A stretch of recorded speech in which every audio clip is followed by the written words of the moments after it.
জীবনে ধোঁকা খাওয়াটা খুব দরকার। কারণ হচ্ছে আমরা যাকে প্রচণ্ড বিশ্বাস করি, মন থেকে ভালোবাসি, চোখ বন্ধ করে ভরসা রাখি, সে যখন আমাদের বিশ্বাস ভাঙে তখন আমরা রিয়েলাইজ করি সবাই আমাদের ভরসার যোগ্য না, সবাই আমাদের বিশ্বাসের যোগ্য না।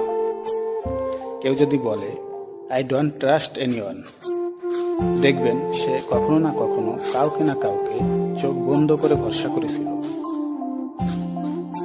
প্রথমে আমরা ওভার ট্রাস্ট করি, ওভার শেয়ার করি, তারপর আমরা ওভার হার্ট ব্রোকেন হয়ে যাই।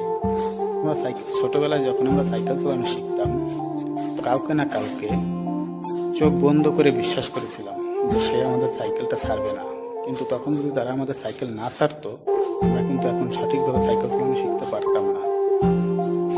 তাই সবসময় মনে রাখবে, কখনো না কখনো কেউ না কেউ তোমার বিশ্বাসটা ভেঙেছিল বলে আজ তুমি অনেক কিছু শিখতে পেরেছো।